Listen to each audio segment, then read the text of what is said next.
ಯಾವಾಗಲೂ ಹೇಳ್ತಾ ಇರ್ತೀನಿ, ಫಸ್ಟ್ ಸಂಸ್ಕಾರ ಎಲ್ಲಿ ಶುರು ಮಾಡಬೇಕಂದ್ರೆ ತಂದೆ ತಾಯಿಗಳಲ್ಲಿ ಶುರು. ಹೌದಾ? ಈಗ ನೀವು ಹಾಸ್ಟೆಲ್ ಆಗಿದ್ದೀವಿ, ಹೌದು, ಈಗ ಹಾಸ್ಟೆಲ್ ಆಗಿದ್ದಾಗ ಅಪ್ಪಾಜಿ ಅಮ್ಮ ಇಲ್ಲ ಅಲ್ಲೆಲ್ಲ ನಮಸ್ಕಾರ ಮಾಡಿ, ಹೌದಾ?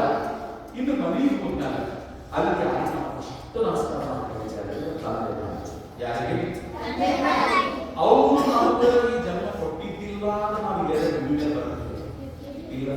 ಈಗ ನಾವು ಹುಟ್ಟದ ಬ್ಯಾಳೆ ಕಚ್ಚ ಕುದಿಗೆ ಬಂದಿದ್ದ ಈಗ ಅವರೆಲ್ಲ ಎಷ್ಟು ಪಾಪ ಪರಿಶ್ರಮ ಪಟ್ಟಾರ. ನನ್ನ ಮಗ ಹೋಗಿ, ನನ್ನ ಮಗ ಶಾಣೆ ಆಗಿ, ನನ್ನ ಮಗ ಸಾಲಿ. ಈಗ ನಿಮ್ಮ ಊರಾಗ ಸಾಲಿ ಹಾಕುವಾಗ ಹುಡುಗಿಯಾಗಿ ಮುಖ್ಯವಾಗಲ್ಲ ತಂದೆ ಯಾಕೆ ಒಳ್ಳೆ ನನ್ನ ಮಗ ನಾಳೆ ಡಾಕ್ಟರ್ ಆಗಲಿ, ಇಂಜಿನಿಯರ್ ಆಗಲಿ, ನಾವು ಪಟ್ಟಂತ ಕಷ್ಟ ನಮ್ಮ ಮಕ್ಕಳು ಪಡಬಾರದು. ಹೌದು, ಇದೆಲ್ಲ ವಿಚಾರ ಮಾಡಿ ನೀವೇನ್ ಮಾಡ್ತೀವಿ?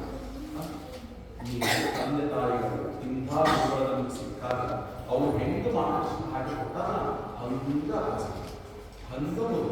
ಇದ್ರಾಗ ಹೋಮ್ವರ್ಕ್ ಎಷ್ಟು ಮಂದಿ ಮಾಡಂಗಿಲ್ಲ ಹೋಮ್ವರ್ಕ್ ಅದು ಮಾಡಲಾರ್ದೆ ಹಾಗೆ ಕ್ಲಾಸ್ ನಿಂತು ನಿಮ್ಮ ಸರ್ ಎಷ್ಟು ಜನಕ್ಕೆ ಹೊರಗೆ ಹಾಕ್ಯಾಗ ಕೈ ಎತ್ತಿ ನೋಡು.